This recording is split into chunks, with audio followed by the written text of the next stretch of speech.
है ना।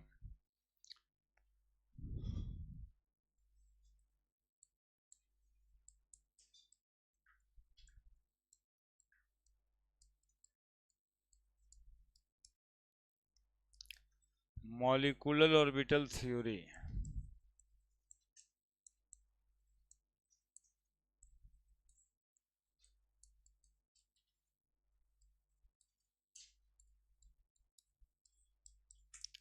एमओटी कहते हैं, molecular orbital theory,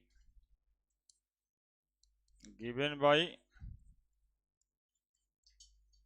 hertz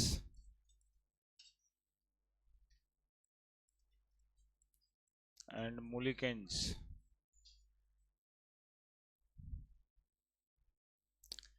hertz साहब दिए।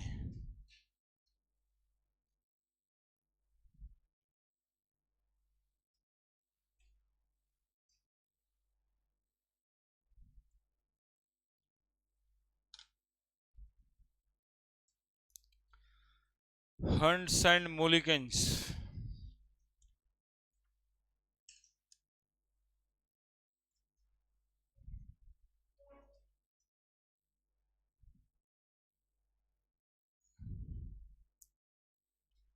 बना दीजिए हेडिंग।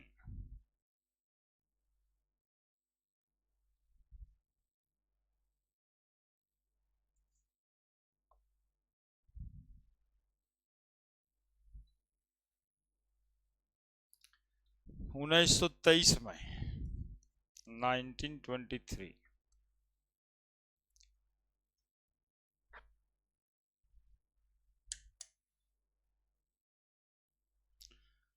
मतलब सीधा 101 साल पहले ये थ्योरी बना था, है ना। हंट साहब एंड मुलिकन साहब। हंट साहब का नाम सुने पहले से आप, एटॉमिक ऑर्बिटल में इलेक्ट्रॉनिक कन्फिग्रेशन भरते समय इन्होंने मॉलिक्यूलर ऑर्बिटल के बारे में बताया।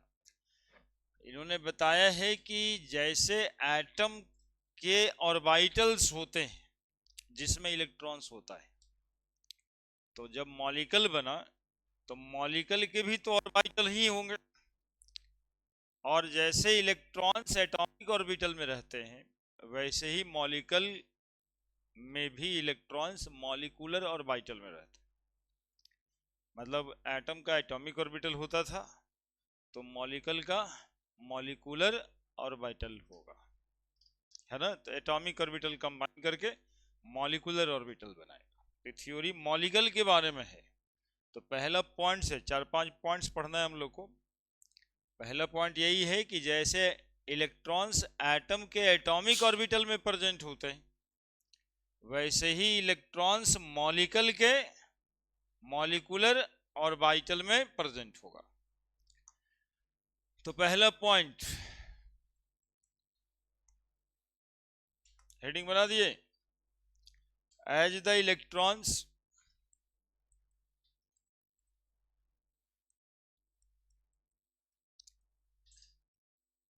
are present in atomic orbital of atom, similarly electrons are present in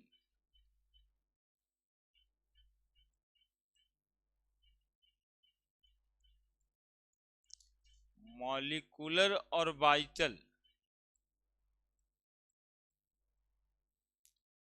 of molecule,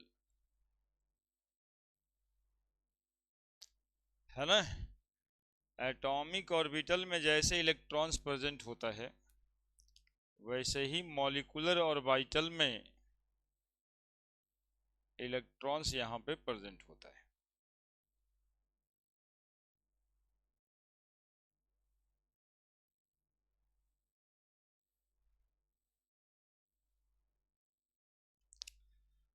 यानी कि एटॉमिक ऑर्बिटल कंबाइन करके ही मॉलिक्यूलर ऑर्बिटल बनाता होगा, है ना, यानी atomic orbital of comparable energy and proper symmetry combine with each other to give molecular orbital, है ना।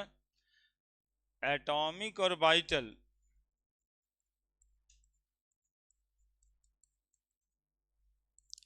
of proper energy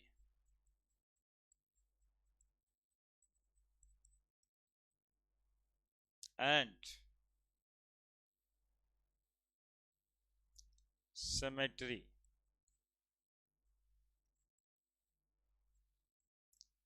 combine to give molecular orbital। Symmetry से मतलब है शेप का, एनर्जी समझता ही है, 1s से कंबाइन करेगा, 2s से कंबाइन करेगा।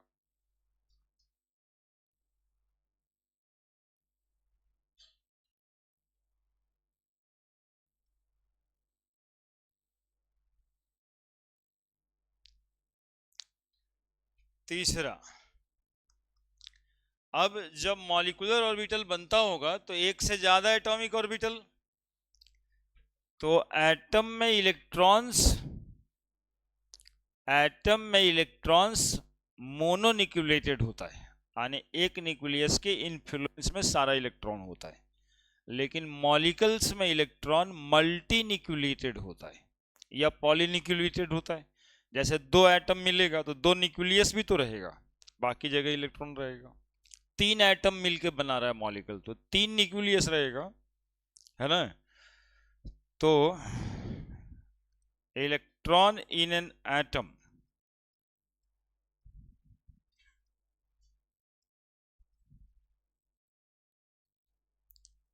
influenced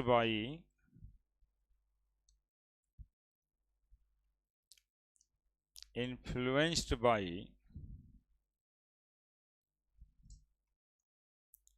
one nucleus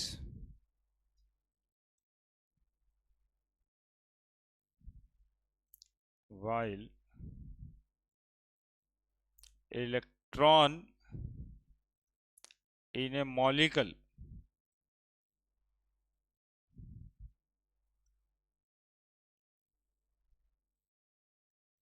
influenced by more than one nucleus. यानी इसको शॉर्ट में हम लोग यदि लिखें तो लिख सकते हैं कि atomic orbitals are mononucleated, atomic orbitals is mononucleated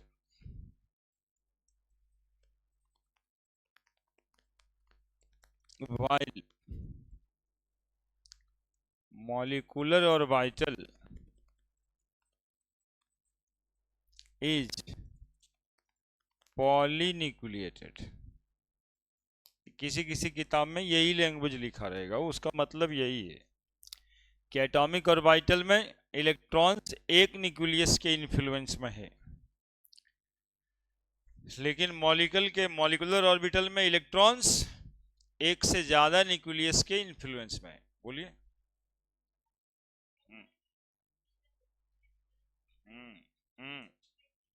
वो एस स्फेरिकल है तो वो स्फेरिकल ऑर्बिटल से ही कंबाइन करेगा, पी पेराइटल है तो पेराइटल ऑर्बिटल से ही कंबाइन करेगा। और ओरिएंटेशन या सिमेट्री इसलिए लिख दिए हैं कि उसमें शेप के साथ ओरिएंटेशन भी आ जाएगा। पीएक्स से कंबाइन करेगा, पी वाई से कंबाइन करेगा, पीजेड से कंबाइन करेगा, आगे आएगा। इसलिए वहां पे सिमेट्री ही लिख दिए।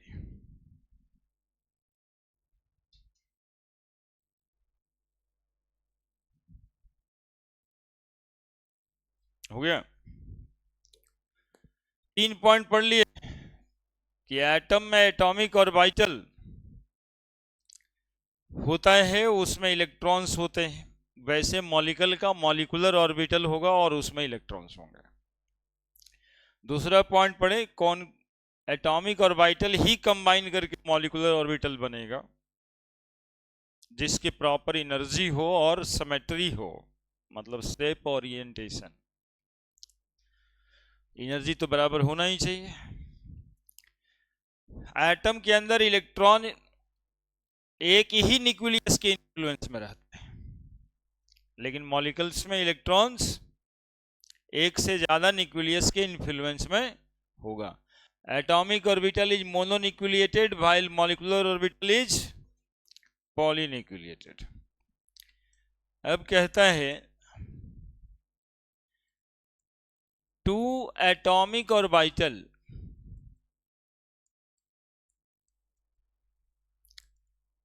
combine to form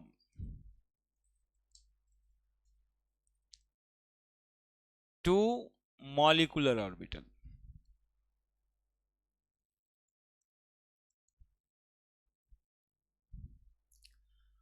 One is called as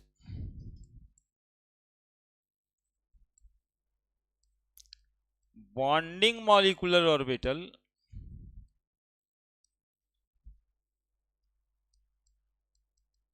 while other is called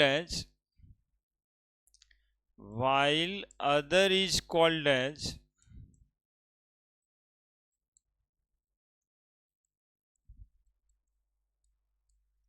anti-bonding molecular orbital.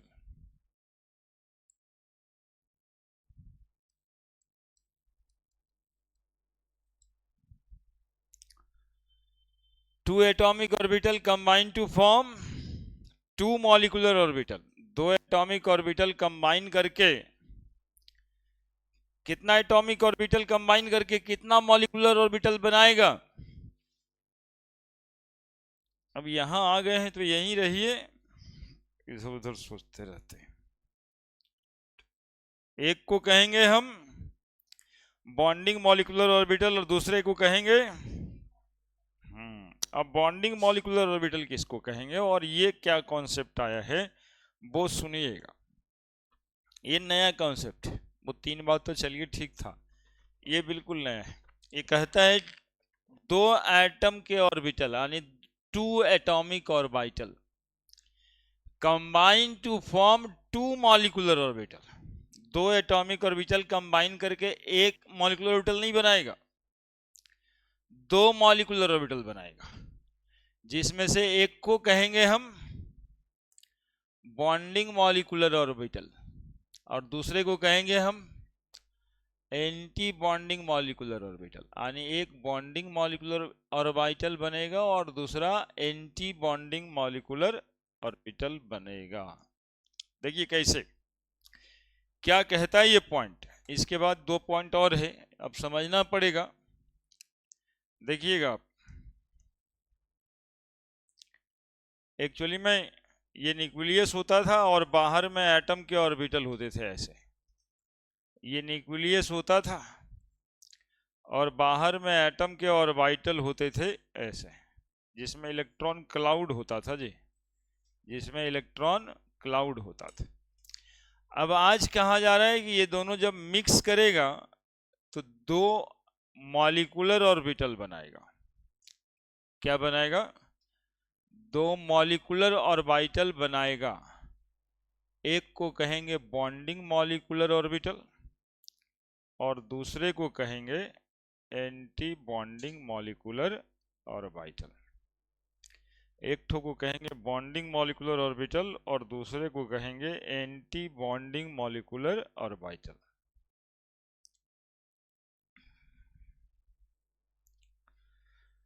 है ना? एक ठो को कहेंगे बॉन्डिंग मॉलिक्यूलर ऑर्बिटल, है ना? आप लोग कहिए जो मर्जी सर कहिए, क्या दिक्कत है, जैसा कह दीजिएगा वैसे ही कहेंगे, नहीं और कर ही क्या सकते हैं, होता भी तो यही है। एक्चुअली में ये दो कैसे बनेगा, दो बनने का फ्यूचर क्या होगा, इस पर बातें करनी पड़ेगी ना।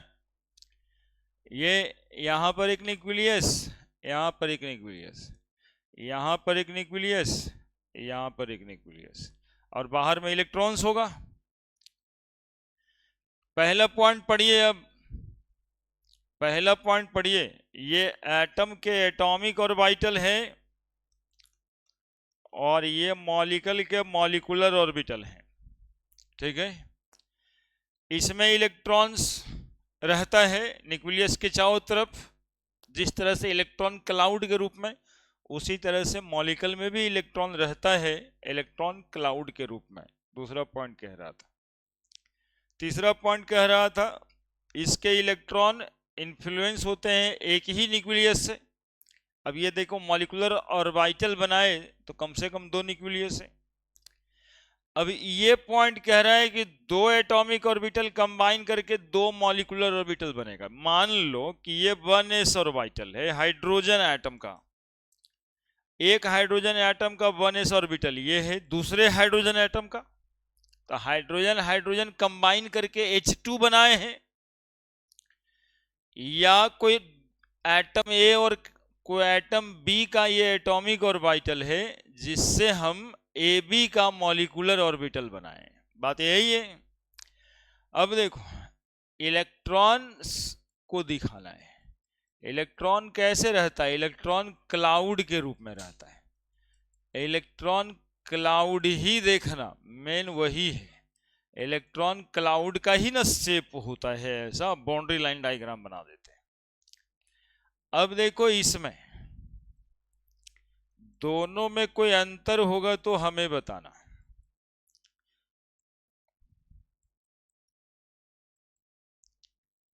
क्या दिखाई दिया कुछ?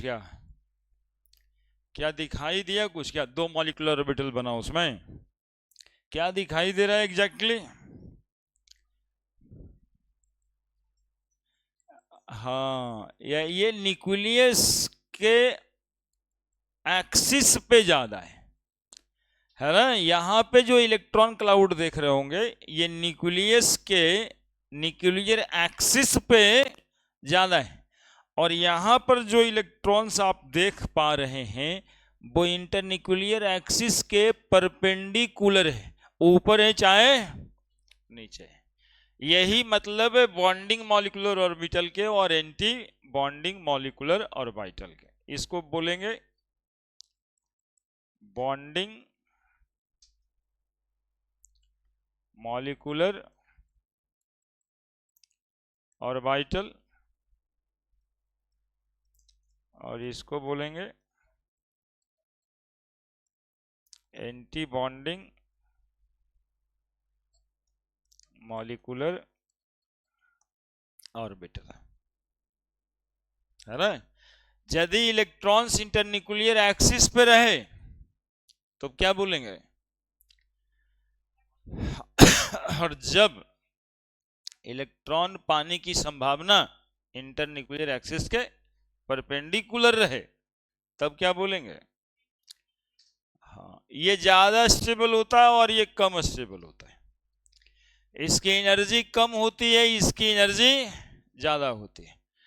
2 एटॉमिक ऑर्बिटल कंबाइन करता है तो 2 मॉलिक्यूलर ऑर्बिटल बनता है। एक को कहते हैं बॉन्डिंग मॉलिक्यूलर ऑर्बिटल, दूसरे को कहते हैं anti bonding molecular orbital. Bonding molecular orbital में इलेक्ट्रॉन क्लाउड इंटरन्यूक्लियर एक्सिस पे होता है, और एंटी बॉन्डिंग मॉलिक्यूलर ऑर्बिटल में इलेक्ट्रॉन क्लाउड इंटरन्यूक्लियर एक्सिस के परपेंडिकुलर होता है। बॉन्डिंग मॉलिक्यूलर ऑर्बिटल ज्यादा स्टेबल और कम एनर्जी पे होता है। एंटी बॉन्डिंग मॉलिक्यूलर ऑर्बिटल कम स्टेबल और हाई एनर्जी पे होता है। ये 2 पॉइंट अब लिखना है आगे।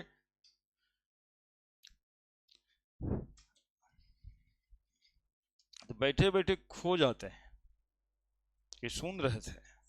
अरे वाह।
ये 1s ऑर्बिटल के ही नाम लिखे हैं।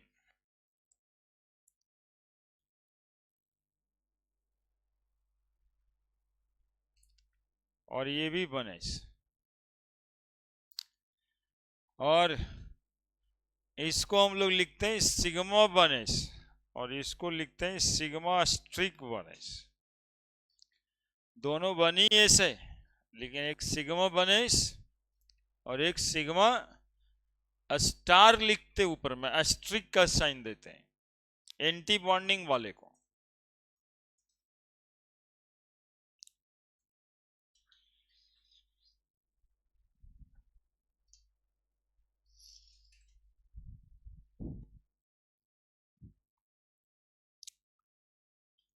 देखो आसान है ना, दो एटॉमिक ऑर्बिटल कंबाइन करके दो मॉलिक्यूलर ऑर्बिटल बनाता है। दो एटॉमिक ऑर्बिटल कंबाइन करके एक नहीं बनाता है ना। हम लोग थोड़ा मैथमेटिकली दिमागी रूप से स्ट्रांग रहते हैं, तो दो मिल के एक हो जाता है ना। ऐसे नहीं सब सोचना है, दो एटॉमिक ऑर्बिटल मिलके दो मॉलिक्यूलर ऑर्बिटल बनाएगा। एक ठो को कहेंगे बॉन्डिंग मॉलिक्यूलर ऑर्बिटल, दूसरे को कहेंगे एंटी बॉन्डिंग मॉलिक्यूलर ऑर्बिटल। बढ़ रहे हैं। Bonding molecular orbital, bonding molecular orbital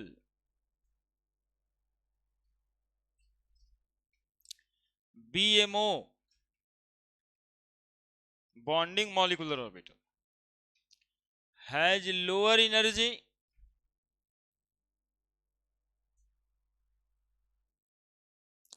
and more stability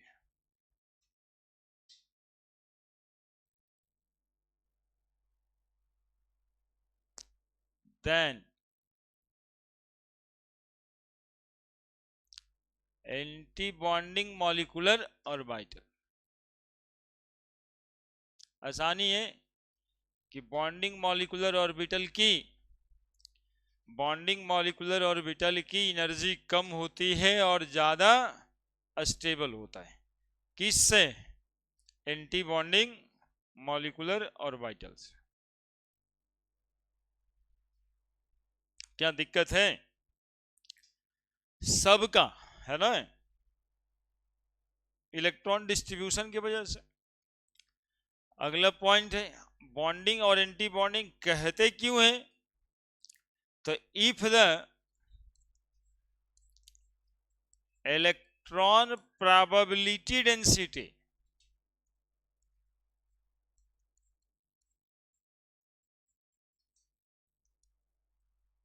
है ना, ये वाला साइन साई वाला electron probability density Sai square है ना। साई सिर्फ इलेक्ट्रॉन का एम्पलीट्यूड होता था, और इलेक्ट्रॉन पाने की संभावना हम लोग साई स्क्वायर से देखते थे।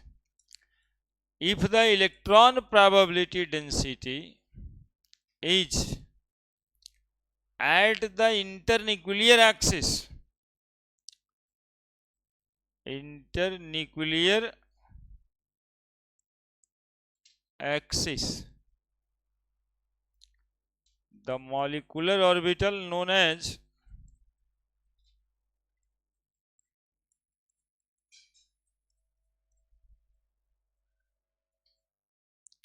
bonding molecular orbital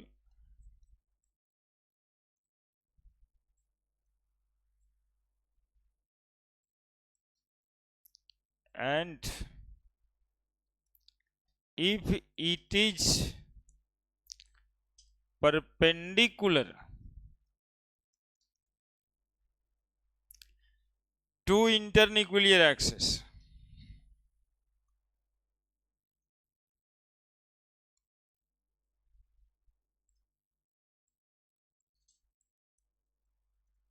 it's known as anti-bonding molecular orbital।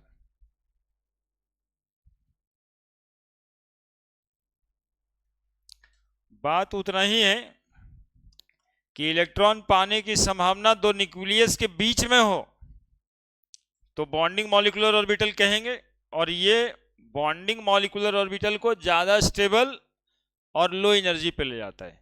Chemistry में होता क्या है कि जिस सबस्टांस की एनर्जी जितनी कम हो जाती है उसको उतना ही ज्यादा स्टेबल कहते हैं। तो ज्यादा स्टेबल है मतलब लोअर एनर्जी पे। एंटी बॉन्डिंग मॉलिक्यूलर ऑर्बिटल की इलेक्ट्रॉन प्रोबेबिलिटी डेंसिटी यानी इलेक्ट्रॉन पाने की संभावना न्यूक्लियर एक्सिस के परपेंडिकुलर है, ऊपर या नीचे। इलेक्ट्रॉन पाने की संभावना ये ऊपर है या फिर नीचे, इसलिए ये कम स्टेबल है उसके कंपैरिजन में और उससे ज्यादा एनर्जी पे है। ज्यादा एनर्जी पे है, ज्यादा पोटेंशियल एनर्जी पे है, एक ही बात हो गया। अब हम लोग को आप लोग को याद होगा कि एटम में इलेक्ट्रॉनिक कॉन्फ़िगरेशन लिखा करते थे, एस एस पीसिंग पीसिंग, यहां भी वही लिखेंगे, मॉलिक्यूल का मॉलिक्यूलर इलेक्ट्रॉनिक कॉन्फ़िगरेशन। वहां पे एटम का इलेक्ट्रॉनिक कॉन्फ़िगरेशन, यहां मॉलिक्यूल का इलेक्ट्रॉनिक कॉन्फ़िगरेशन, यानी जैसे 1s2 2s2 वहां लिखते थे ना, यहां भी वही लिखना है। और मॉलिक्यूल का इलेक्ट्रॉनिक कॉन्फ़िगरेशन भी एटम के इलेक्ट्रॉनिक कॉन्फ़िगरेशन अफबाउ प्रिंसिपल को, हंड्स रूल को, पॉली एक्सक्लूजन प्रिंसिपल को फॉलो करता है ना, उसको डिसएग्री नहीं करता है।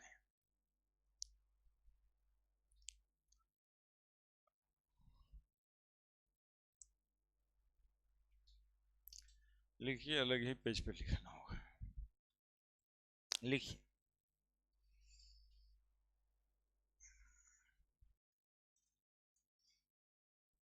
बड़े सब लिख लिया, लिखिए लिखिए, आप ही लोग के लिए लिखा जाता है ये, शर्मा के लिखना छोड़िए मत।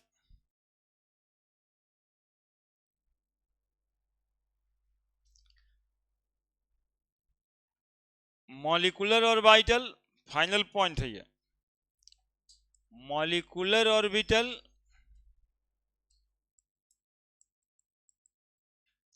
like atomic orbital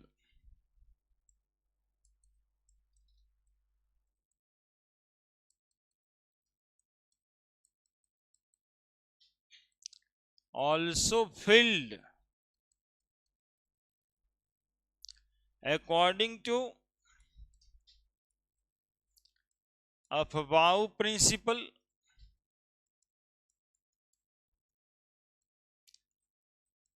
Hund's rule.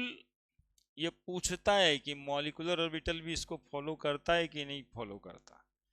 And poly exclusion principle,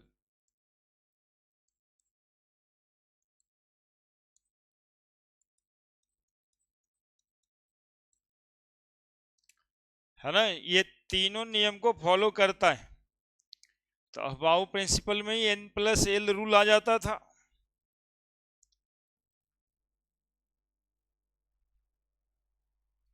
है ना। अफबाउ प्रिंसिपल में ही n+l रूल भी आ जाता था। तो पूछे अलग से कि n+l रूल फॉलो करता है कि नहीं, तो करता है। हंड्स रूल जो था कि एटॉमिक ऑर्बिटल में पेयरिंग तभी होगा जब वो सिंगली ऑक्युपाइड हो जाएगा। पॉली एक्सक्लूजन प्रिंसिपल था कि कोई भी दो इलेक्ट्रॉन ऐसा नहीं होता एटम में जिसके चारों क्वांटम नंबर सेम होते। तो बाबू इतना था हंड्स एंड मुलिगन साहब का मॉलिक्यूलर ऑर्बिटल थ्योरी। क्या क्या कहा गया, एक बार सब बात फिर से देखना, एक आध 2 मिनट में सारा बात हो जाएगा, सुनना। इन्होंने कहा जैसे एटम के एटॉमिक ऑर्बिटल्स में इलेक्ट्रॉन्स प्रेजेंट होते हैं, वैसे ही मॉलिक्यूल के मॉलिक्यूलर ऑर्बिटल में इलेक्ट्रॉन रहेंगे, पहला बात। दूसरा बात, एटम में इलेक्ट्रॉन्स एक न्यूक्लियस के इन्फ्लुएंस में रहता है और मॉलिक्यूल में इलेक्ट्रॉन्स एक से ज्यादा न्यूक्लियस के इन्फ्लुएंस में रहता है। क्या बीच में आया था एक बात और कि एटम जिसकी एनर्जी प्रॉपर होगी प्रॉपर मतलब करीब करीब बराबर होगी, और ओरिएंटेशन सेम होगा, सिमेट्री सेम होगा, यानी शेप सेम होगा, वही और एटॉमिक ऑर्बिटल कंबाइन करके मॉलिक्यूलर ऑर्बिटल बनाएगा। उसके बाद था कि दो एटॉमिक ऑर्बिटल दो मॉलिक्यूलर ऑर्बिटल बनाएगा, वन को कहेंगे बॉन्डिंग मॉलिक्यूलर ऑर्बिटल और दूसरे को कहेंगे एंटी बॉन्डिंग मॉलिक्यूलर ऑर्बिटल। फिर हम लोग देखे बॉन्डिंग मॉलिक्यूलर ऑर्बिटल का इलेक्ट्रॉन्स पाने की संभावना दो न्यूक्लियस के बीच होते हैं, जबकि एंटी बॉन्डिंग मॉलिक्यूलर ऑर्बिटल में इलेक्ट्रॉन पाने की संभावना न्यूक्लियस इंटरन्यूक्लियर एक्सिस के परपेंडिकुलर होता है। ठीक है, बॉन्डिंग मॉलिक्यूलर ऑर्बिटल का एनर्जी लो होगा और स्टेबिलिटी ज्यादा होगा एंटी बॉन्डिंग मॉलिक्यूलर ऑर्बिटल से। जैसे एटॉमिक ऑर्बिटल फील्ड होता था अफबाउ प्रिंसिपल से, अरे अफबाउ प्रिंसिपल कहते तो याद पड़ता है ना, 1s 2s 2p 3s 3p 3d कि छठ पूजा में घाट पे छोड़ दिए इसको 4f और ऐसे ऐसे करके काट देते थे। यही तो अफबाउ प्रिंसिपल है क्या? तो अफबाउ प्रिंसिपल को ये भी फॉलो करता है। हर्ट्ज रूल था ये, इस तरह से पी में ऑर्बिटल्स होते थे, जब तीनों ऑक्युपाई हो जाता था तब चौथा पेयर होता था, ये हर्ट्ज साहब कहते।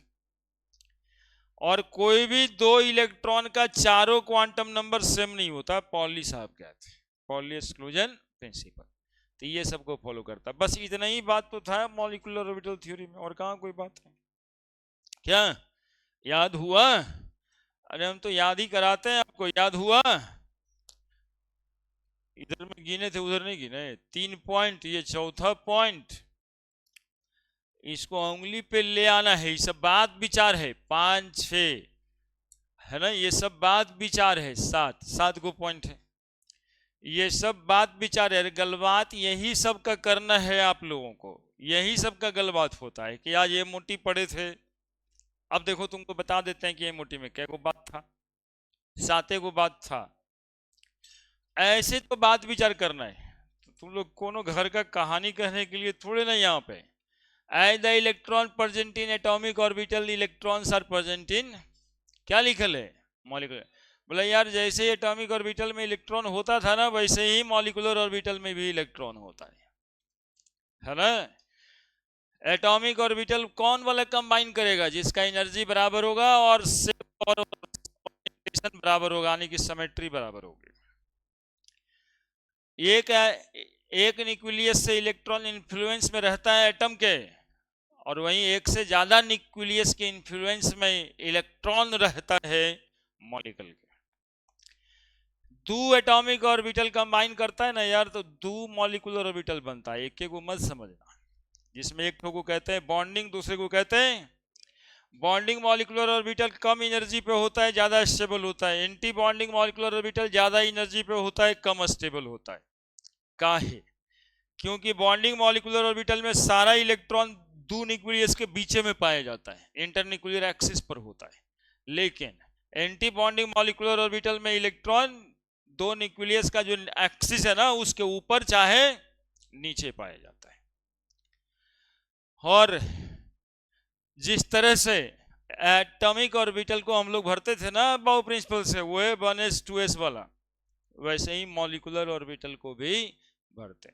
हो गया मॉलिक्यूलर ऑर्बिटल थ्योरी, है ना। ये जो बहुत भारी था और इस चैप्टर का लास्ट का टॉपिक था, देखिए देखिए उंगली पे आ गया। अब है linear combination of atomic orbital. Linear combination of atomic orbital, LCAO, linear combination of atomic orbital.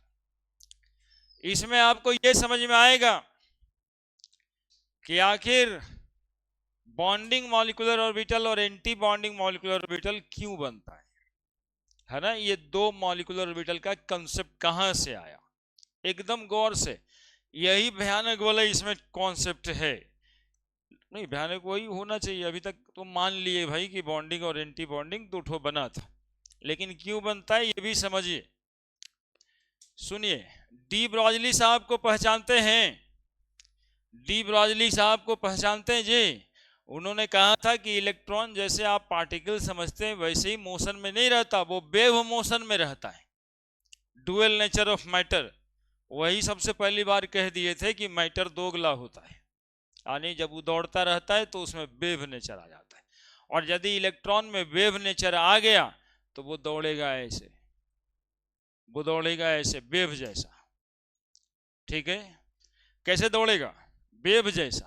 तो वेव ऐसे नहीं बनाते हैं जी।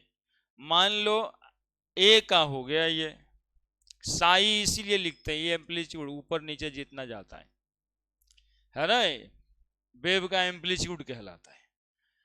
और दूसरा एटम है, उसके लिए ये that is psi B. Atom ए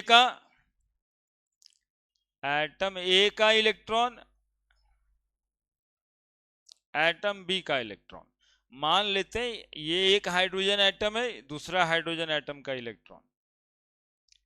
ये दोनों इलेक्ट्रॉन जब सेम फेज में होता है और आपस में कंबाइन करता है, जुड़ जाता है, तो वेव जुड़ेगा ना जी। क्या जुड़ेगा? वेव जुड़ेगा। चूंकि इलेक्ट्रॉन क्लाउड है तो वेव जुड़ेगा, तो वेव का एम्पलीट्यूड जुड़ जाएगा ऐसे, है ना। Now this one is called as psi A plus psi B. उसका एम्पलीट्यूड ए का और बी का दोनों को जोड़ देते हैं, अब इसको साई कहते हैं। ये बनाता है बॉन्डिंग मॉलिक्यूलर ऑर्बिटल। यदि इस तरह से जुड़ा है दो एटॉमिक ऑर्बिटल तो ये बन गया बॉन्डिंग मॉलिक्यूलर ऑर्बिटल। जब तक दूसरा केस नहीं समझोगे देखोगे तब तक समझ नहीं आएगा, इसलिए दूसरा केस बैक कर देंगे हम। देखो ये एटम ये, और उसी समय में हो सकता था कि एटम भी ऐसे घूम रहा था। ऐसे वेव को कहते हैं आउट ऑफ फेज, है ना। उसको कहते हैं wave are in same phase. इसको क्या कहते हैं? Wave are in same phase. दो वेव है और दोनों एक ही फेज में वाइब्रेट कर रहा है। ठीक है, दो वेव है दोनों एक ही फेज में, मतलब जैसे इसका इलेक्ट्रॉन जिस डायरेक्शन में दौड़ रहा था इस एटम का इलेक्ट्रॉन भी उसी डायरेक्शन में उस समय पे दौड़ रहा था, और दोनों कंबाइन कर गया, तब रिजल्ट हुआ ये। लेकिन ऐसा भी तो हो सकता है कि ये जाए पूरब तो ये वाला इलेक्ट्रॉन जाए पश्चिम, और वैसे समय में जब कंबाइन हो जाएगा ऐसे समय में, तब दोनों वेव जुड़ते हुए भी क्या होगा? घट जाएगा, जुड़ते हुए भी घट जाएगा। और अब इसको कहेंगे Sai asterisk, Sai A plus minus psi B. क्योंकि यहां पर जो साई ए था और यहां पे जो साई बी था तो ये प्लस में लेंगे तब ये, है ना, ये आउट ऑफ फेज है ना, ये आउट ऑफ फेज है। अब जिसका एम्पलीट्यूड ज्यादा होगा ना, ये हो सकता है ऐसे ऐसे भी जाए, जिसका एम्पलीट्यूड ज्यादा होगा उस तरह से ये मोशन में होगा। अब ऐसे जुड़ा तो इसको क्या बोलेंगे हम? Anti bonding molecular orbital. Simple है, दो हाइड्रोजन एटम मान लो कंबाइन कर करके H2 बना रहा है। यदि दोनों एटम को हम जोड़े हैं ऐसे जिसमें कि दोनों एटम का इलेक्ट्रॉन सेम फेज में ही मोशन में था, तो कौन सा ऑर्बिटल बनाएगा? Bonding molecular orbital. और यदि आउट ऑफ फेज में था, बस यही कहता है linear combination of atomic orbital. वो जो है ना, तुम लोग शायद पढ़ा होगा या नहीं पढ़ा है, दो वेव के एडिशन को इंटरफेरेंस कहते हैं। दो वेव को जोड़ते हैं, that phenomenon is called as interference, light का फेनोमेनन है। और दो वेव सेम फेज में रहता तब जोड़ देते हैं तो उसको कहते हैं कंस्ट्रक्टिव इंटरफेरेंस। और दो वेव यदि आउट ऑफ फेज रहता है तब जोड़ देते हैं, तब उसको क्या कहते हैं पता है? डिस्ट्रक्टिव इंटरफेरेंस, है ना। तो बॉन्डिंग मॉलिक्यूलर ऑर्बिटल किस इंटरफेरेंस का फेनोमेनन है? Constructive interference. यहां पर जो फेनोमेनन हो रहा है वो हो रहा है कंस्ट्रक्टिव इंटरफेरेंस, है ना। इंटरफेरेंस लाइट का प्रॉपर्टीज है, और चूंकि वेव मोशन की बातें होती है, destructive interference,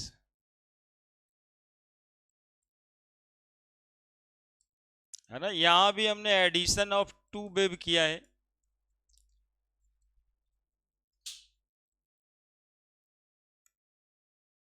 addition of to wave किया है,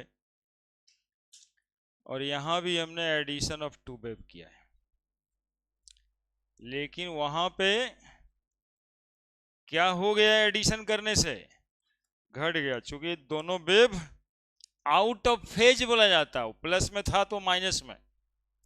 constructive interference when two wave when two wave are in same phase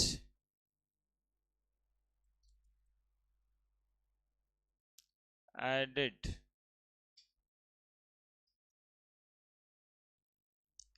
phenomenon known as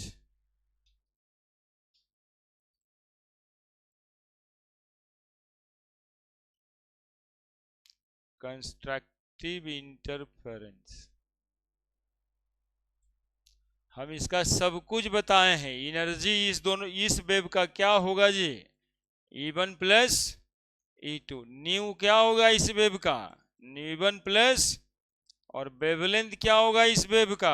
1/λ1 plus 1/, हाँ वेवलेंथ सीधा नहीं जोड़ना है, λ1 प्लस λ2।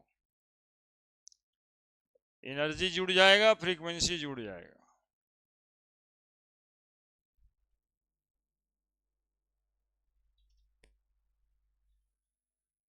ये बनाएगा बॉन्डिंग मॉलिक्यूलर ऑर्बिटल, और वो बनाएगा एंटी बॉन्डिंग मॉलिक्यूलर ऑर्बिटल, और ये निशान से ही उसको अलग करते हैं।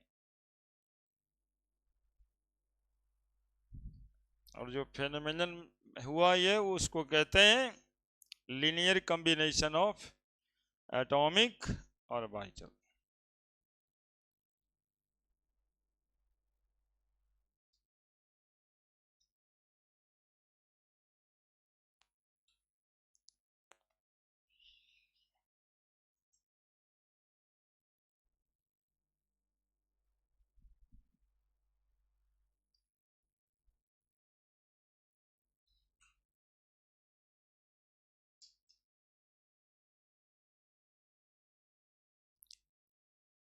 बहुत पढ़ना रहता है, छोटा छोटा बात से बड़ा बड़ा बात तक।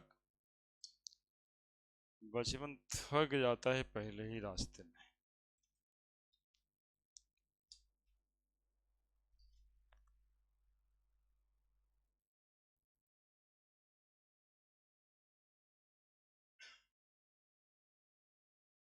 तुम तो अच्छा नोट्स वोट्स बना रही थी उधर, इधर क्या?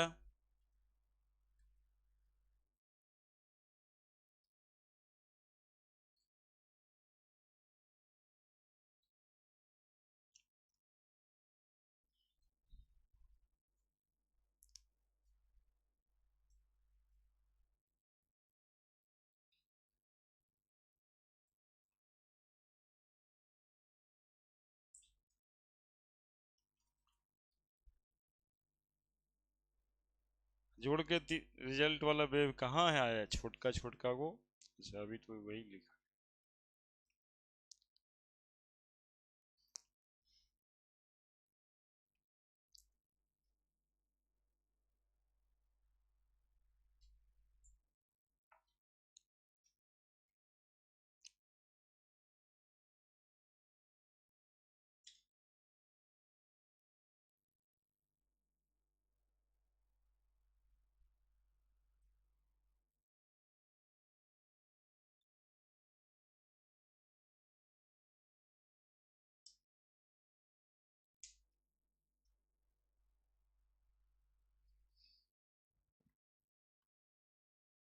बड़े इसकी जरूरत नहीं है, यहाँ पे हमने बता दिया हुआ है कि दो वेव जुड़ता है तो एनर्जी वगैरह कैसे जुड़ते हैं। ये तो एटॉमिक स्ट्रक्चर में ही हो गया है ना, प्लैंक क्वांटम थ्योरी था। अब ये destructive interference, when two wave out of phase, है ना, two wave out of phase are added, the phenomenon is called as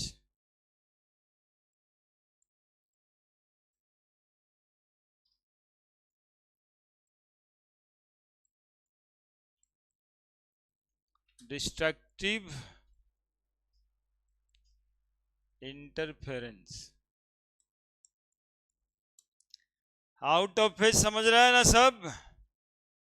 एक इलेक्ट्रॉन यदि पॉजिटिव डायरेक्शन में वाइब्रेट कर रहा है तो दूसरा इलेक्ट्रॉन, अरे ये भी बहुत भारी नहीं रहता है। उस समय समझाए थे कि ये वो पार्टिकल है, ये ऊपर जाता है अपने मेन पोजीशन, फिर नीचे आता है, और फिर ये नीचे जाता है और फिर अपने मेन पोजीशन पर चला जाता है। इसी को ना एक वेव कहते हैं। तो एक तो इलेक्ट्रॉन ऊपर जा रहा है, उसी समय में दूसरा इलेक्ट्रॉन नीचे जा रहा है, that is out of phase. General भाषा में जो आपका मन करता है और उसका भी मन करता है, दोनों का मन एक ही साथ सेम काम करने के लिए कहता है, तो एक फेज में वाइब्रेट कर रहा है। और यदि ऐसा नहीं है, तुम्हारा मन कुछ और कहता है, उसका मन कुछ और कहता है, तो ये दोस्ती आउट ऑफ फेज चल रहा है। जो कहते हैं आप लोग जनरली कि हमको लगा ना कि ऐसे ऐसे होगा, तो दूसरे को दूसरे तरफ से लगा, दोनों को सेम सेम लगा, तब कौन सा इंटरफेरेंस होगा? कंस्ट्रक्टिव। और दोनों को एकदम उल्टा लगने लग गया तो डिस्ट्रक्टिव इंटरफेरेंस। सिंपल सा बात है।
लिख दिए?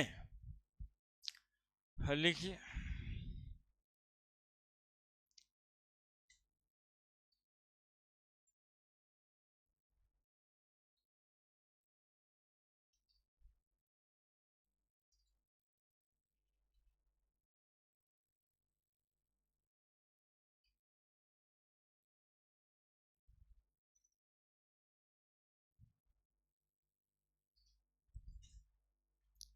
ठीक है,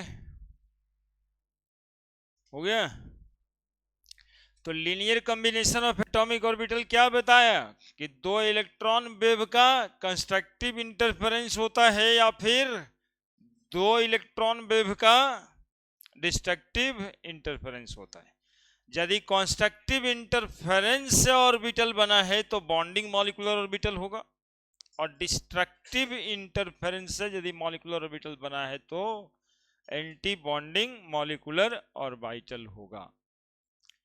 when molecular orbital form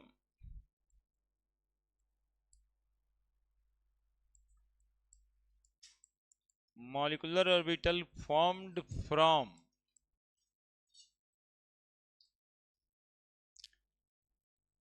constructive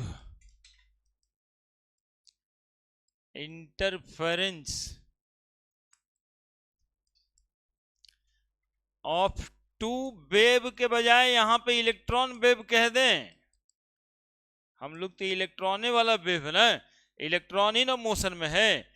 अरे आप लोग को याद कराएं, ये वाला फोटो शायद याद हो, इस तरह का फोटो ऑर्बिटल का फाइनली फोटो तो हम लोग ये वाला ना खींच के लाए कि भाई इलेक्ट्रॉन इस तरह से मोशन में नहीं रह सकता, चूंकि डी ब्रॉगली साहब बोले कि कोई भी पार्टिकल इतना मोशन में होगा तो उसमें वेव कैरेक्टर आएगा, तो वेव कैरेक्टर आया। तो इस तरह से ही इलेक्ट्रॉन मोशन में होता है ना ऑर्बिटल में, जो अभी का कॉन्सेप्ट है इलेक्ट्रॉन क्लाउड का कॉन्सेप्ट है। इलेक्ट्रॉन का सर्कुलर मोशन जो बोर थ्योरी में था वो तो हट गया, अब तो डी ब्रॉगली या हाइजेनबर्ग के हिसाब से हो गया। तो वही इलेक्ट्रॉन वेव की बात कर रहे हैं। हाँ, और कोई कोई जो है ना एटॉमिक स्ट्रक्चर में भी चैप्टर के अंत में थक सा गए, अभी भी थकावट महसूस कर रहे हैं, सोचते हैं खत्म कहना होगा सर। तो यहाँ सब चैप्टर बड़का एक मोटा उपन्यास जैसा है, कोई खत्म तुरंत नहीं होगा सर। 11 से 12 तक में सबको खत्म होने में महीना 1.5 महीना लगता है। एक चैप्टर मतलब 1 महीना 1.5 महीना होता है, हर चैप्टर में वैसने है, एक को चैप्टर कम नहीं है किसी से, है ना। इसलिए थोड़ा पेशेंस बनाए रखना होता है इसमें, और हर बार एक नया टॉपिक होता है। जैसे आज बिल्कुल नया टॉपिक है, अब कहाँ छोटा छोटा बात हम लोग कर रहे हैं कि शेयरिंग ऑफ इलेक्ट्रॉन होगा तब कोवेलेंट, वो तो कहता ना पीछे छूट गया। ऑक्टेट रूल भी पीछे छूट गया, वो सब का कोई वैल्यू ना है ना। 10 इलेक्ट्रॉन 12 इलेक्ट्रॉन 14 इलेक्ट्रॉन, तो बहुत बड़ा बड़ा बात हो जाता है छोटा छोटा से। When molecular orbital form from constructive interference of two electron wave, it known as bonding molecular orbital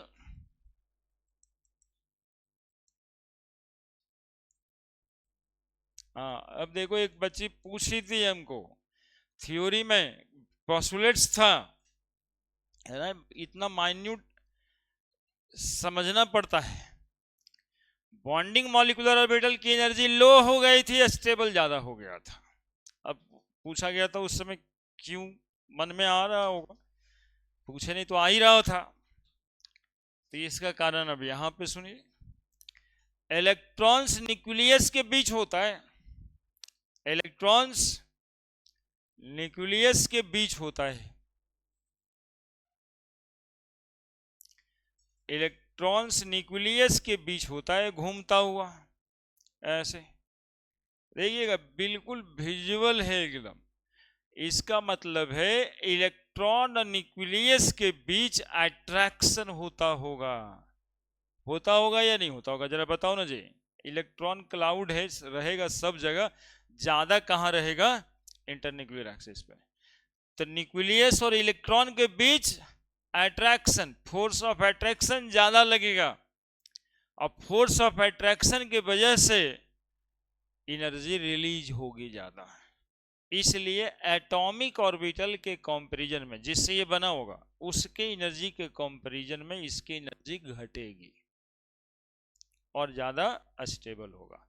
यानी bonding molecular orbital has low energy. किससे लो एनर्जी, वहां पे सीधा एंटी बॉन्डिंग से लिख दिए थे, लेकिन लो एनर्जी तो है अपने एटॉमिक ऑर्बिटल से लोअर एनर्जी चला जाता है। It happens due to more attraction in between nucleus electrons, ठीक है। तो when molecular orbital form from constructive interference of two electron wave is known as bonding molecular orbital. In bonding molecular orbital,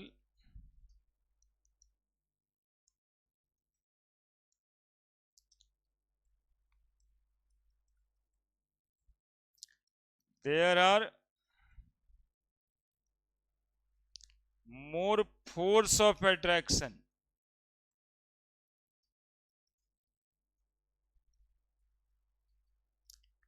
between electron and nucleus. As a result, a large amount of energy release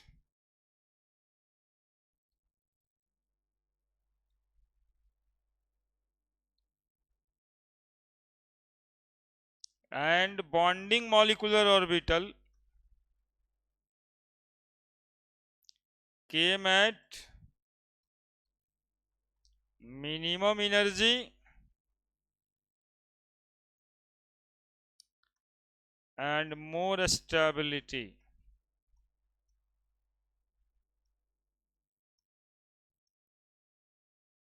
than atomic orbital. ये एक कारण उसके भी हैं कि sir सब atom जो है ना मॉलिक्यूलर फॉर्म में क्यों पाया जाता, वो एटॉमिक के फॉर्म में पाया जाता, वही एक्सप्लेन हुआ यहाँ पे कि नाइट्रोजन एटम और नाइट्रोजन मॉलिक्यूल ज्यादा स्टेबिलिटी किसके साथ है, तो नाइट्रोजन मॉलिक्यूल के साथ है, क्योंकि वो दोनों एटम का न्यूक्लियस और इलेक्ट्रॉन मिल गया है। और मिला, देखो ऐसा मिलता है ना बाबू, देखो दो एटॉमिक ऑर्बिटल ऐसा मिलता है, एक मानो थोड़ा सा इमेजिन करो, बोझ जैसा नहीं, कुछ समझने जैसा, दो अंडा मिलाना है, अंडा में एक पीला वाला भाग होता है और एक व्हाइट वाला होता है। पीला वाला भाग को न्यूक्लियस मान लो और व्हाइट वाले भाग को इलेक्ट्रॉन्स क्लाउड मान लो, है ना, उसमें जितना सब कुछ दिख रहा है व्हाइट वाला सारा इलेक्ट्रॉन उसी तरह से, एक ही इलेक्ट्रॉन उतना मोशन में। जब दो अंडा को हम लोग मिलाते हैं तो एज नेचुरली आप क्या देखते हैं कि दोनों का पीला वाला भाग जैसे था वैसे रह जाता है और व्हाइट वाला भाग पूरे में मिल जाता है। वैसे ही मिलना होगा, ये पीला वाला भाग ये न्यूक्लियस है और बाकी ये व्हाइट वाला पोर्शन पूरे में मिल गया है। अब दो ये यौग के बीच में यदि सारा आ गया है, बॉन्डिंग मॉलिक्यूलर ऑर्बिटल, यहाँ पर बातें ये हो रही कि इसमें इलेक्ट्रॉन और न्यूक्लियस के बीच ज़्यादा फोर्स ऑफ अट्रैक्शन लग रहा है तो ज़्यादा अमाउंट ऑफ एनर्जी रिलीज हो जाएगा। हमेशा अट्रैक्शन के रिस्पेक्ट में अमाउंट ऑफ एनर्जी रिलीज होता है। तो एटॉमिक ऑर्बिटल के कंपैरिजन में यह बॉन्डिंग मॉलिक्यूलर ऑर्बिटल में एनर्जी कम हो जाता है और यह ज़्यादा स्टेबल हो जाता है। चलिए, हो गया ये स्टेबिलिटी के कारण भी।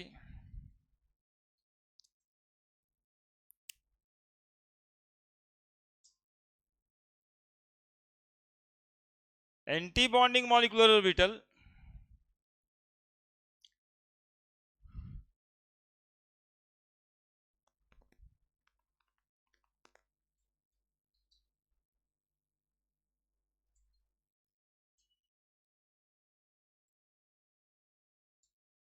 एंटी बॉन्डिंग मॉलिक्यूलर ऑर्बिटल क्या लिखे थे उसमें, when molecular orbital form from, when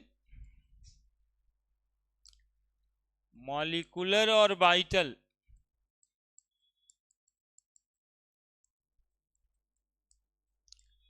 form from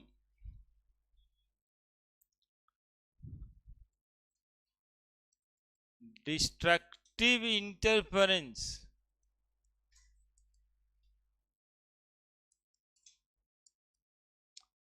of two wave, destructive interference of two electron wave,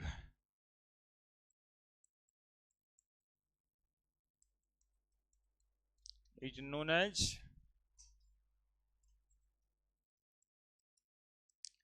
anti bonding molecular orbital.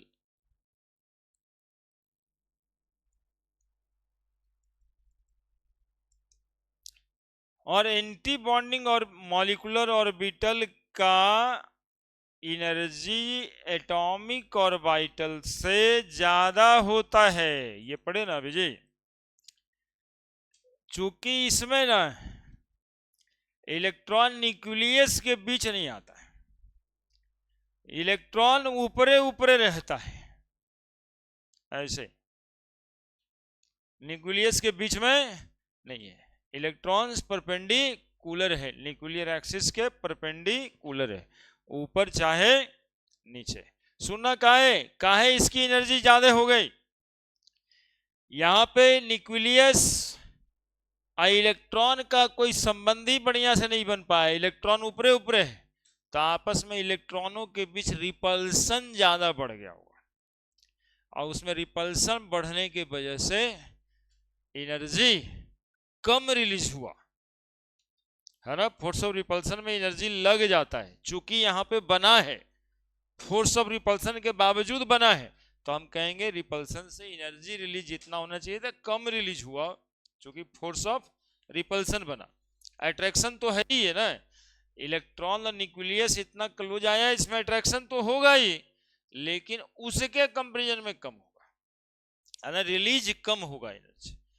तो ये एटॉमिक ऑर्बिटल के कंपेरिजन में ज्यादा एनर्जी पे है, तो कम स्टेबल है। तो यहां पर लिख देना है, जैसे यहां लिखे थे, in bonding molecular orbital there are more force of attraction, in anti bonding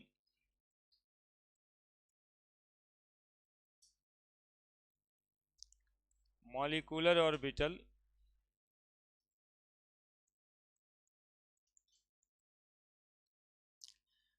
apart from nucleus electron attraction, apart from, खिड़की खोल दो वाला, in anti-bonding molecular orbital apart from nucleus electron attraction there are repulsion in between electron is more, so less amount of energy released,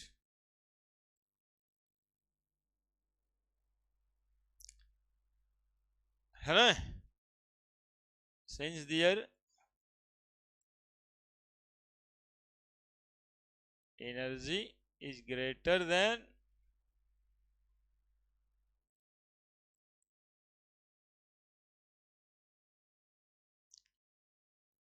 atomic orbital, atomic orbital के comparison में ज्यादा होता है, molecular bonding molecular orbital के comparison में भी ज्यादा होता है।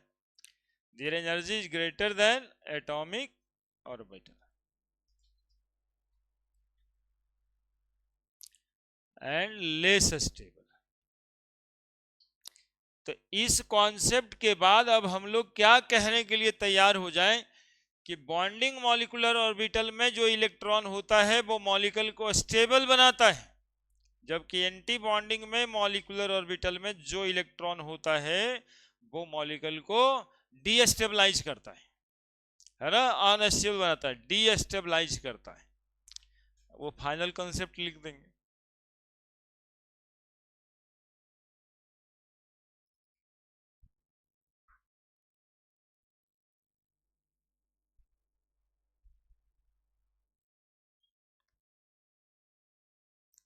लिखो जल्दी जल्दी।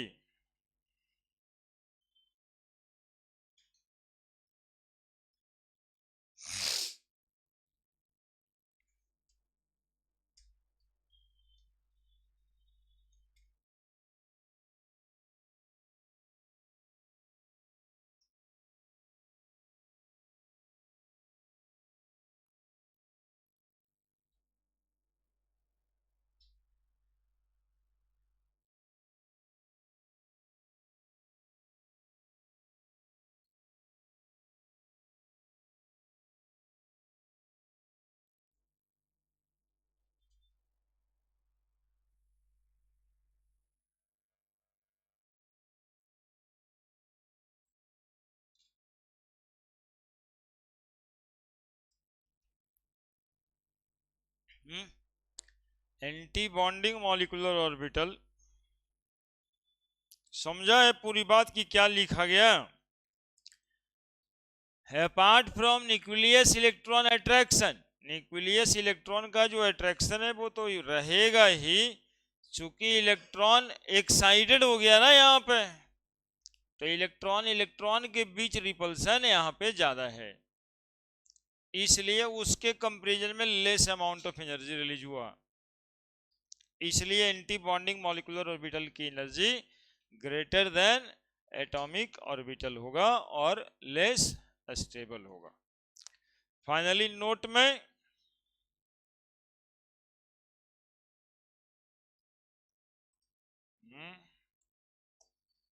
नोट निकाल के लिखिएगा।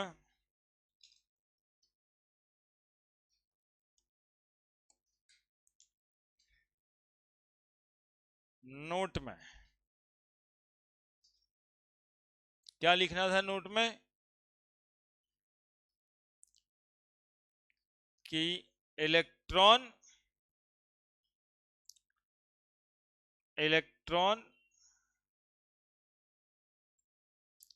present in bonding molecular orbital stabilize the molecule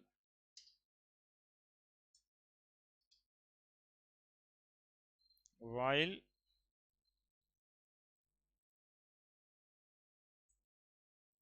anti-bonding electron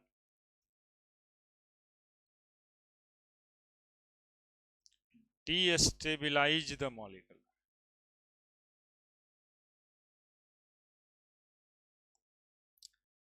है ना? Electron present in bonding molecular orbital stabilize the molecule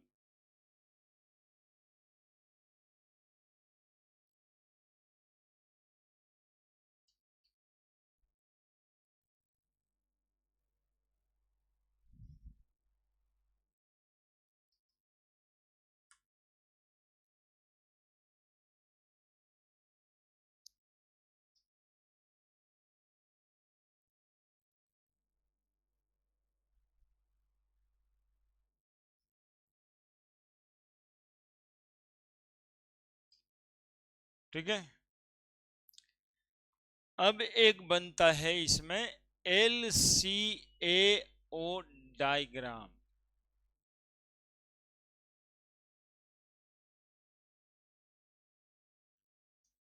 क्या है LCAO? अरे हाँ, linear combination of atomic orbital, LCAO diagram. Stability कम क्यों हो जाता है? एनर्जी कम होने से स्टेबिलिटी ज्यादा होता है। एक्चुअली में होता क्या है ना केमिस्ट्री में, CH4 मॉलिक्यूल, अब इसका जवाब दे रहे हैं कि कम एनर्जी हो जाता है तो स्टेबल काहे ज्यादा हो जाता है? CH4 को नाम सुना है ना, मीथेन।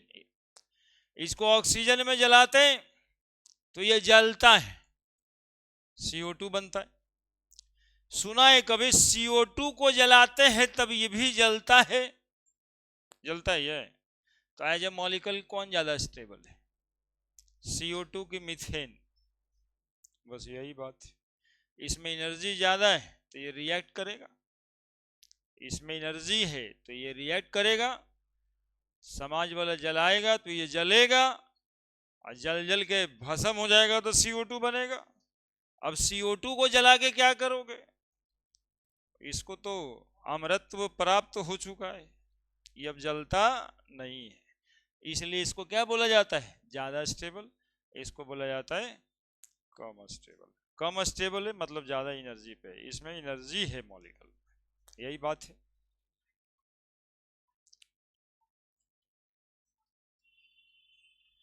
वो आगे आएगा। LCAO डायग्राम, अभी देखिए, अभी उसी बात को फिर से समझना है।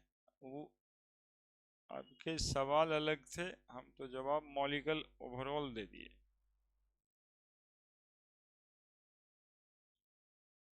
उसमें क्या ही दिक्कत है? अभी वो यहाँ पे दिखाई देगा, यदि थोड़ा भी कंफ्यूजन कुछ और हुआ है तो ये देखिए, एक 1s2 ऑर्बिटल है, एटॉमिक ऑर्बिटल, एक दूसरा 1s2 एटॉमिक ऑर्बिटल है। ये एक एटम ए का, कोई भी एटम ए हो, और ये एटम बी का, जो पहले भी थोड़ा इंडिकेट हम करने का कोशिश किए थे। 1s2, उधर भी 1s2, ये दोनों को कंबाइन करके एक ऑर्बिटल यहां बनाए, साथ ही में एक ऑर्बिटल यहां बनाए।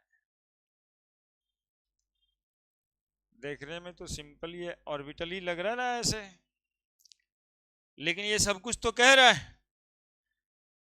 एक 1s2, दूसरा 1s2, ये बन जाएगा बॉन्डिंग मॉलिक्यूलर ऑर्बिटल,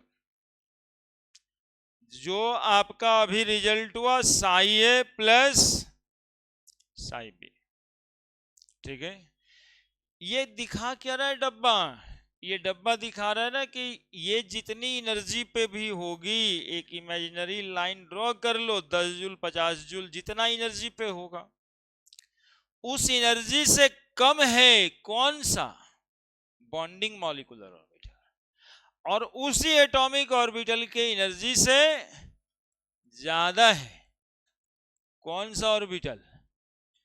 जो डिस्ट्रक्टिव इंटरफेरेंस से बना है, साई ए माइनस साई बी, साई ए माइनस साई बी। मॉलिक्यूल तो ये दोनों से मिलकर बना होता है, तो उसकी एनर्जी यहां पर कंपैरिजन के लिए कुछ है ही नहीं, उसकी एनर्जी तो सेम ही जाएगा। यहाँ पे बॉन्डिंग और एंटी बॉन्डिंग, ऐसा थोड़े है कि मॉलिक्यूल बनाने के लिए बॉन्डिंग होता है, नहीं बनाने के लिए एंटी बॉन्डिंग होता है। कोई भी एक मॉलिक्यूल बनाए तो उसमें एनर्जी दोनों ऑर्बिटल होगा, बॉन्डिंग मॉलिक्यूलर ऑर्बिटल भी होगा और एंटी बॉन्डिंग मॉलिक्यूलर ऑर्बिटल भी होगी। हम ये पढ़ा रहे थे कि बॉन्डिंग मॉलिक्यूलर ऑर्बिटल की एनर्जी एटॉमिक ऑर्बिटल से कम होती है, और एंटी बॉन्डिंग मॉलिक्यूलर ऑर्बिटल की एनर्जी अपने ही एटॉमिक ऑर्बिटल से ज्यादा होता है। कारण ये बताए कि इसमें न्यूक्लियस से इलेक्ट्रॉन के बीच अट्रैक्शन ज्यादा होता है, चूंकि इलेक्ट्रॉन न्यूक्लियर एक्सिस पे होता है। इसमें इलेक्ट्रॉन के रिपल्शंस ज्यादा होते हैं apart from nucleus electron attraction, वो तो होता ही है, लेकिन इसमें इलेक्ट्रॉन इलेक्ट्रॉन के बीच रिपल्शन भी ज्यादा होता है। तो ये मॉलिक्यूल को डीस्टेबलाइज करता है यदि इसमें इलेक्ट्रॉन ज्यादा होगा, और ये मॉलिक्यूल के स्टेबिलिटी को बढ़ाता है। ये बातें है ना, ओवरऑल ये बातें। और ये जो डायग्राम है ना, वो एनर्जी बताता है, ऐसे एनर्जी इंक्रीजेज, एनर्जी इंक्रीजेज। अभी देखो जो पूरा पढ़े ना LCAO थ्योरी जो पढ़े हम लोग, linear combination of atomic orbital, ये पूरा एक्सप्लेन है इससे। एक एटम के ऑर्बिटल दूसरे एटम के ऑर्बिटल, ये दोनों कंबाइन करेगा तो एक बॉन्डिंग मॉलिक्यूलर ऑर्बिटल बनेगा और एक anti bonding. Bonding molecular orbital की एनर्जी कम होगी, एंटी बॉन्डिंग मॉलिक्यूलर ऑर्बिटल की एनर्जी ज्यादा होगी। यहां पे बता रहे हैं कि बॉन्डिंग मॉलिक्यूलर ऑर्बिटल बनेगा constructive interference of 2 electron wave से। यहां ये बता रहा है कि एंटी बॉन्डिंग मॉलिक्यूलर ऑर्बिटल बनेगा destructive interference of 2 electron wave से। सब बात इतना ही में कर दिया गया है, that is by called as LCAO diagram. ठीक से बनाइएगा इसको। अब इधर में दो इलेक्ट्रॉन भर दिए ना, तो सुनोगे देखो कैसे भराता है। यहां भी 2 इलेक्ट्रॉन आ जाएगा और यहां भी 2 इलेक्ट्रॉन आ जाएगा, है ना। यहां भी 2 इलेक्ट्रॉन था, 1s2 2s2 कर दिए थे। यदि एक एक इलेक्ट्रॉन ही दोनों में रहेगा तो सिर्फ इसमें रहेगा, उसमें नहीं रहेगा।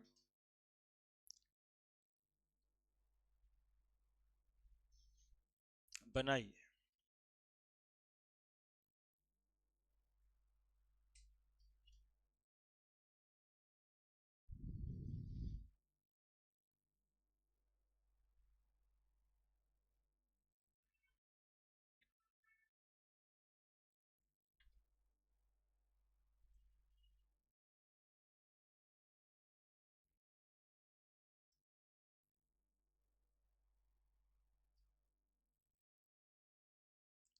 तुम्हारी खुशी हो रहा है कि अब का अब हो गया अब का।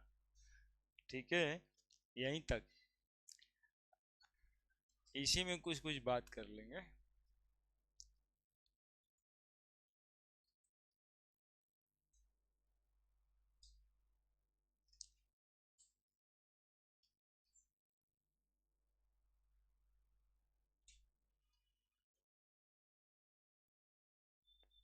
कौन काम में रहता है ऋतु में इतना?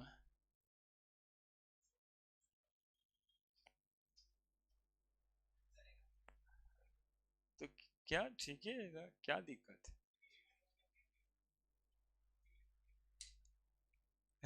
हालत खराब हो जाती।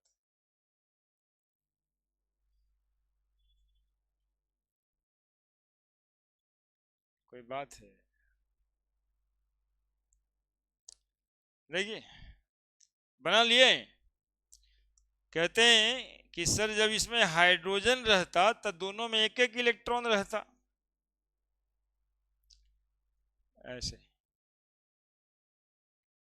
तो जब दोनों तरफ एक एक इलेक्ट्रॉन रहता, बना लिया था ना, कि कुछ रह गया था, खाली समझना है, लिखने की जरूरत नहीं है, ये भी बनेगा। तो एक एक इलेक्ट्रॉन यदि इधर रहता, बाबू रे इधर देख लो पहले, समझ आ जाएगा ना। तो अगला क्लास तो और भी मजेदार होना है, इसी से रिलेटेड सारी बात होगी अगले दिन, मॉलिक्यूलर ऑर्बिटल थ्योरी का ही पार्ट होगा। अब जो आज नहीं पढ़े वो कल भी ना पढ़े, बेहतर है, मतलब जिंदगी में कभी थ्योरी आया ही नहीं, ऐसे समझे। और जो आज पढ़े वो कल जरूर पढ़िए, तभी इसका फायदा होगा पूरे रूप से, और नहीं तो इसका फायदा भी पूरा रूप से नहीं हो पाएगा, क्योंकि अभी फॉरम में ये आया नहीं, अभी तो थ्योरी। इसका रिजल्ट तो कल आउट होगा। ये बानेस बने, ये बानेस बने, तो दो ही इलेक्ट्रॉन आया, तो ऐसे केस में सिर्फ बॉन्डिंग मॉलिक्यूलर ऑर्बिटल में, सिर्फ बॉन्डिंग मॉलिक्यूलर ऑर्बिटल में दो इलेक्ट्रॉन रहेगा। इसमें एंटी बॉन्डिंग मॉलिक्यूलर ऑर्बिटल तो होगा, लेकिन उसमें इलेक्ट्रॉन्स नहीं। क्लियर हुआ? क्लियर हुआ? एंटी बॉन्डिंग मॉलिक्यूलर ऑर्बिटल तो होगा, लेकिन उसमें इलेक्ट्रॉन्स नहीं होगा। दोनों में दो दो इलेक्ट्रॉन रहा, यहां भी रहा एक ठो, और मतलब 1s2 का कॉन्फ़िगरेशन है। अब उधर 2 इधर 1 तो हो नहीं सकता, समझ रहे? इधर 2, दो एटम के एटॉमिक ऑर्बिटल, तो यहां भी दो इलेक्ट्रॉन रहेगा और इसमें भी दो इलेक्ट्रॉन रहेगा। ठीक है। और कल पढ़ेंगे कि ऐसा मॉलिक्यूल जिसमें कि बराबर बराबर दोनों ऑर्बिटल में इलेक्ट्रॉन्स रहता है, वो एग्जिस्ट ही ना करता है, कल ही देखेंगे। जैसे He2, हीलियम 2 एग्जिस्ट करता है। अच्छा, बातें आएगी अभी, इतना के बाद, है ना। इस सप्ताह भर रहेगा बॉन्डिंग, उसके बाद थर्मोडायनामिक्स।